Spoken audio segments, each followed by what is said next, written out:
Halo sahabat Premier, apa kabar? Ketemu lagi nih sama Kak Oge. Sahabat Premier, kebetulan kita nih syutingnya lagi di ruang persalinan. Nah, kenapa sih kita di ruang persalinan syutingnya? Karena kita mau ngomongin soal hubungannya mata sama hamil. Udah aku datengin nih dokter spesialis mata yang keren, yang hebat, dan biasa megang juga nih ibu-ibu hamil yang kontrol untuk matanya untuk persiapan lahiran. Kita datangkan Dokter Ameria Paramita, spesialis mata MARS. Dada dokter. Halo, apa kabar dok? Baik, terima kasih. Nah, kita ini nih dok, kita di sini di ruang kebidanan nih dok. Oke. Karena ngomonginnya mata, tapi memang hubungannya dengan kebidanan. Saya bingung juga ya tadi. Iya, sedikit ya dok. Oke dokter, ini aku mau nanya-nanya sih, sebenarnya ini pertanyaan boleh. banyak dari sahabat Premier. Oke. Jadi kekhawatiran ibu-ibu hamil yang memiliki mata minus atau kelainan mata lainnya, karena kan banyak nih dok di luar-luaran sana tuh kayak ada retinanya lepas pada saat ngeden atau rabun pada saat hamil. Sebenarnya hal apa saja sih dok yang bisa terjadi pada mata kita saat kita hamil tuh dok? Oke, jadi mungkin satu-satu kita jawab dulu ya. Betul, boleh. Kalau kita lihat penyakit-penyakit atau mungkin kelainan pada mata yang berkaitan dengan kehamilan khususnya ya. Jadi yang pertama yang paling sering atau mungkin sering dilakukan atau dikeluhkan gitu ya, itu adalah keluhan misalnya nih mata saya kok jadi tambah buram ya selama hamil. Iya, gitu tuh dok. Nah itu memang ada.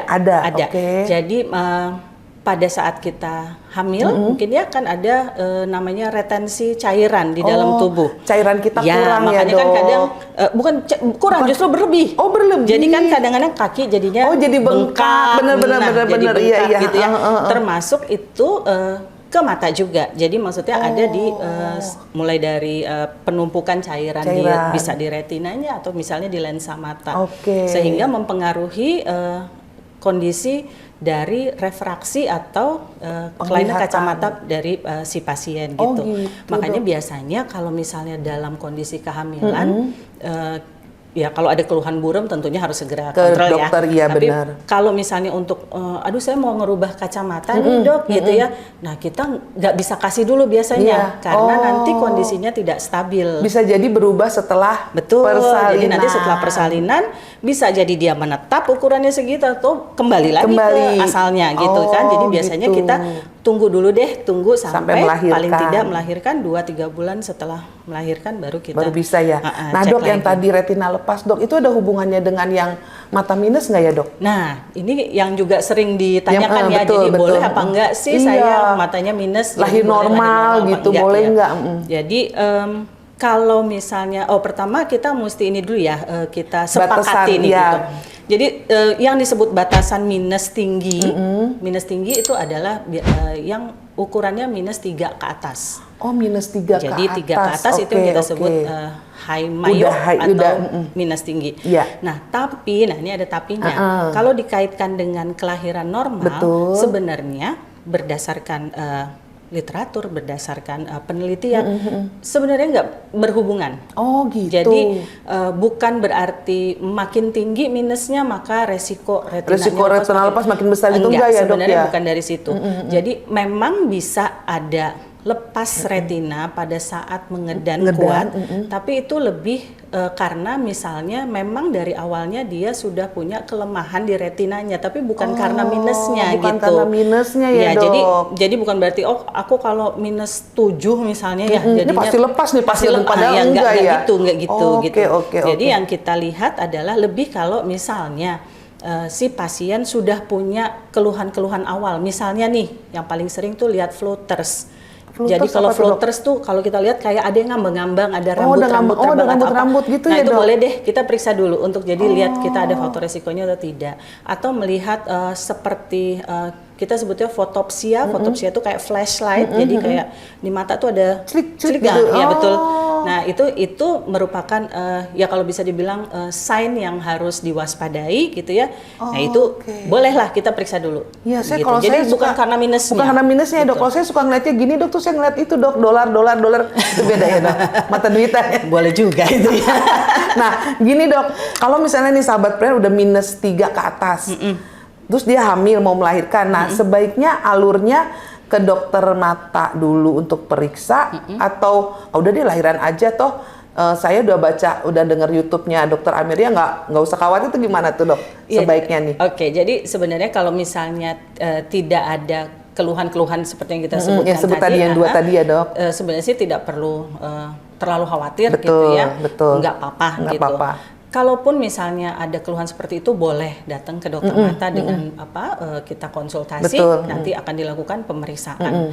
Atau bisa juga kadang lewat dokter kebidanannya gitu ya. Jadi kadang dokter kebidanan, apalagi misalnya ini kehamilan pertama, belum pernah melahirkan sebelumnya gitu, itu boleh nanti lewat biasanya kita juga dapat konsultasinya dari dokter objinnya ya dok. Iya. Karena saya beberapa juga teman dan saudara -7, -6 tuh dikonsulin sih ke dokter mata sama dokter objin. Nah, hubungannya kalau sesar gimana dok? Apakah sama perlakuannya dengan lahir normal? Enggak sih, kalau sesar sama aja ya, malah nggak masalah ya dok. Iya, karena ini kan memang tadi yang dikhawatirkan adalah adanya mengedan yang terlalu kuat, berat. Kemudian jadinya lepas. Kan sebenarnya dikhawatirkan seperti itu ya. Iya benar dok. Mungkin asumsi awalnya adalah yang namanya orang dengan kelainan minus tinggi biasanya bola matanya lebih panjang sehingga retinanya biasanya lebih tipis. Gitu, tapi balik lagi itu sih masing-masing punya mata gitu. Ya dok, nggak sama, nggak maksudnya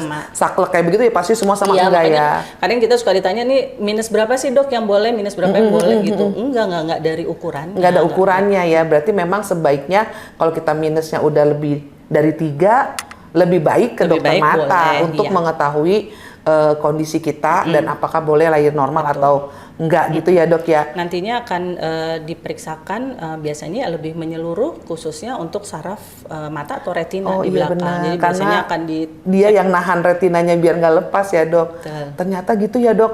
Ada hubungannya juga. Ada hubungannya, betul. Iya, dan ternyata yang kita dengar selama ini juga belum tentu benar ya dok. Selama kita periksa sesuai dan kita juga lahiran juga sesuai dengan apa yang dikasih tauin sama dokter objin dan dokter mata. Iya. Oke dokter, makasih banyak loh dok.